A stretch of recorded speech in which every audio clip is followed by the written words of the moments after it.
परिसंचरण तंत्र के बारे में जानेंगे। परिसंचरण तंत्र रक्त यानी कि रुधिर, रक्त वाहिनियां और हृदय से मिलकर बनता है। ये शरीर में सभी पदार्थों को अन्य भागों तक पहुंचाता है। जब आपके शरीर में किसी भाग पर चोट लग जाती है या कोई हिस्सा कट जाता है तो क्या होता है? रक्त बहने लगता है। लेकिन बच्चों, रक्त है क्या? रक्त वह तरल पदार्थ या द्रव पदार्थ है जो रक्त वाहिनियों में प्रवाहित होता है। यह पचे हुए भोजन को क्षुद्रांत अर्थात छोटी आंत से शरीर के अन्य भागों तक ले जाता है। फेफड़ों से ऑक्सीजन को भी रक्त ही शरीर की सभी कोशिकाओं तक लेकर जाता है। रक्त शरीर में से अपशिष्ट पदार्थों को बाहर निकालने के लिए उनका भी परिवहन करता है। तो रक्त एक द्रव है। इस द्रव में भिन्न-भिन्न प्रकार की कोशिकाएं मौजूद होती हैं। रक्त का द्रव भाग प्लाज्मा कहलाता है। इस प्लाज्मा में 3 प्रकार की कोशिकाएं होती हैं। सबसे पहली कोशिकाएं हैं लाल रक्त कोशिकाएं। लाल रक्त कोशिकाएं लाल रंग की हैं क्योंकि इनमें एक लाल वर्णक पाया जाता है जिसे हीमोग्लोबिन कहते हैं। हीमोग्लोबिन ऑक्सीजन को अपने साथ संयुक्त करके शरीर के सभी अंगों, सभी कोशिकाओं तक परिवहन करता है। हीमोग्लोबिन की उपस्थिति के कारण ही रक्त का रंग लाल होता है। रक्त में दूसरे प्रकार की कोशिकाओं का नाम है श्वेत रक्त कोशिकाएं या जिन्हें हम कहते हैं व्हाइट ब्लड सेल्स। ये कोशिकाएं उन रोगाणुओं को नष्ट करती हैं जो हमारे शरीर में प्रवेश करते हैं और हमें नुकसान पहुंचाने की कोशिश करते हैं। तीसरे प्रकार की कोशिकाएं हैं पट्टिकाणु या प्लेटलेट्स। चोट लगने पर जब हमारे शरीर से रक्त बहने लगता है तो आपने देखा ही होगा कि थोड़ी देर बाद ये अपने आप रुक जाता है। रुकता इसलिए है क्योंकि चोट वाले स्थान पर रक्त का एक जाल बन जाता है जिसे हम लोग कहते हैं रक्त का थक्का बन जाता है। और यह रक्त का थक्का पट्टिकाणु या प्लेटलेट्स की उपस्थिति के कारण ही बनता है। हमारे शरीर में विभिन्न प्रकार की रक्त वाहिनियां भी होती हैं जो रक्त को शरीर में एक स्थान से दूसरे स्थान तक ले जाती हैं। ये वाहिनियां 2 प्रकार की हैं, धमनियां और शिराएं। धमनियां हृदय से ऑक्सीजन समृद्ध रक्त को शरीर के सभी भागों में ले जाती हैं।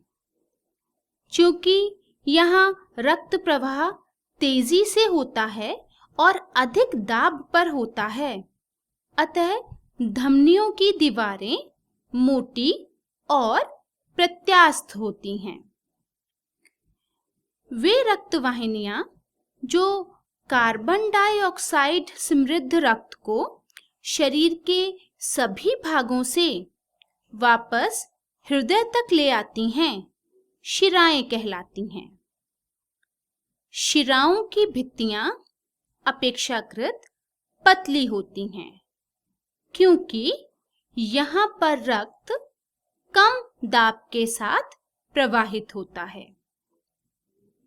शिराओं में वॉल्व पाए जाते हैं जो रक्त को एक ही दिशा में अर्थात शरीर के अंगों से हृदय की ओर ही प्रवाहित होने देते हैं। धमनियों में वॉल्व नहीं पाए जाते।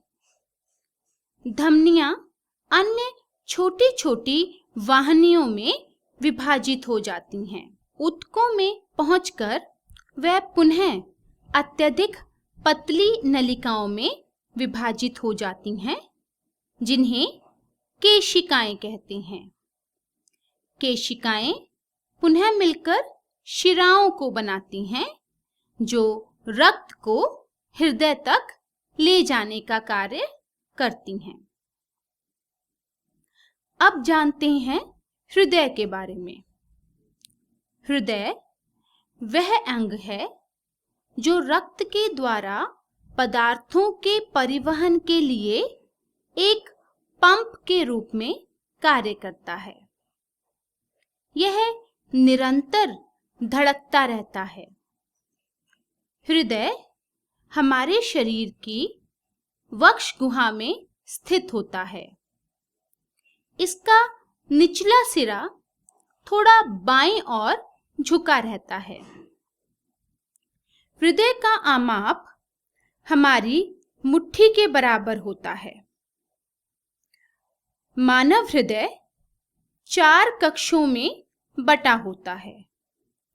ऊपरी 2 कक्ष दायां और बायां आलिंद कहलाते हैं, जबकि निचले 2 कक्ष दायां और बायां निलय कहलाते हैं। वॉल्व रक्त के प्रवाह को उल्टे दिशा में बहने से रोकते हैं, जो आलिंद और निलय के बीच उपस्थित होते हैं।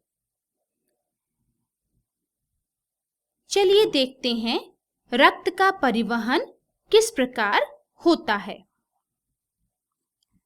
छोटी-छोटी शिराएं मिलकर महाशिरा बनाती हैं।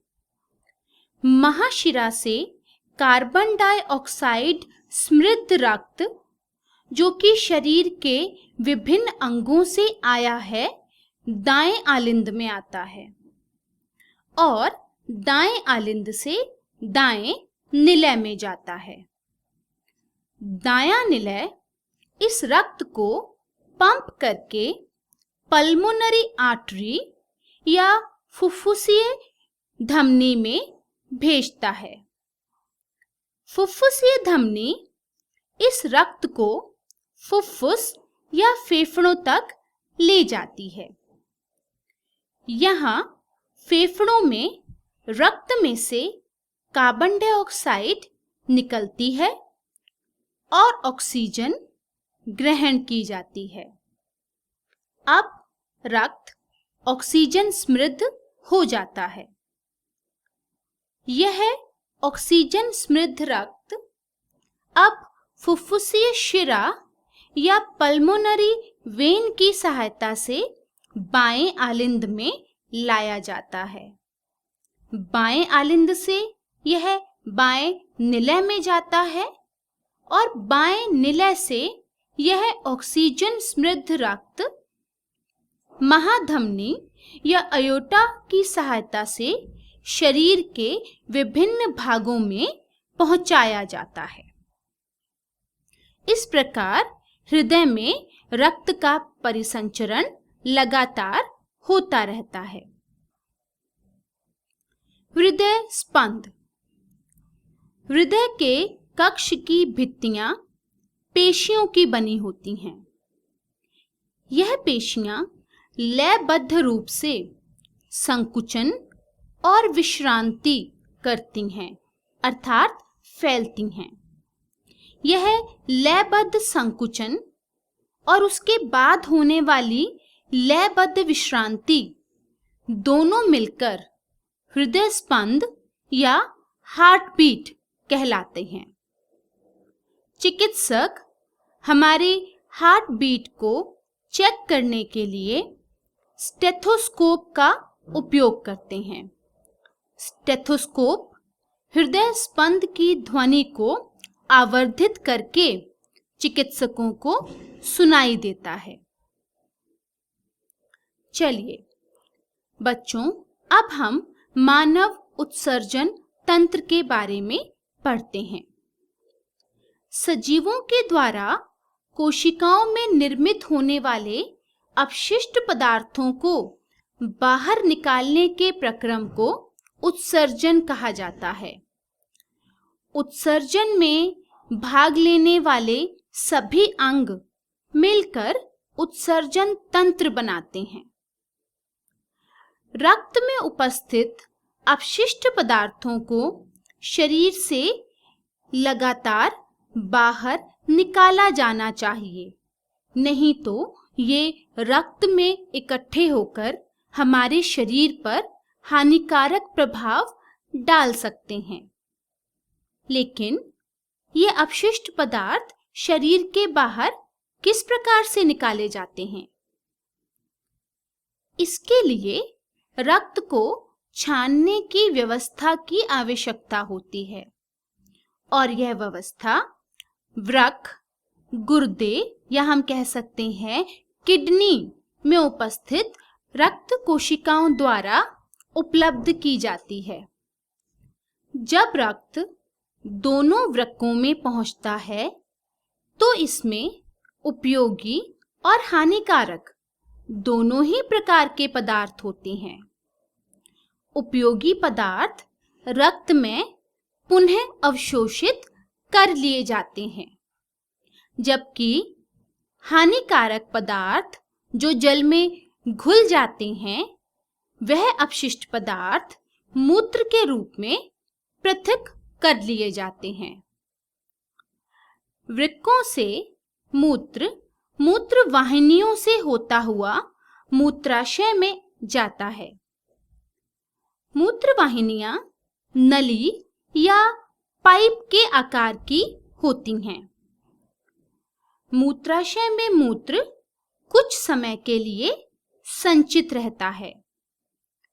मूत्राशय एक पेशीय नली के द्वारा जुड़ा होता है जिसे मूत्र मार्ग कहते हैं।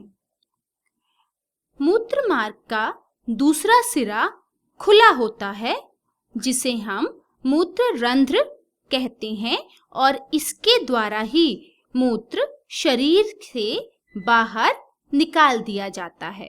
तो इस प्रकार वृक्क, मूत्र वाहिनियां, मूत्राशय और मूत्र मार्ग सम्मिलित रूप से उत्सर्जन तंत्र बनाते हैं।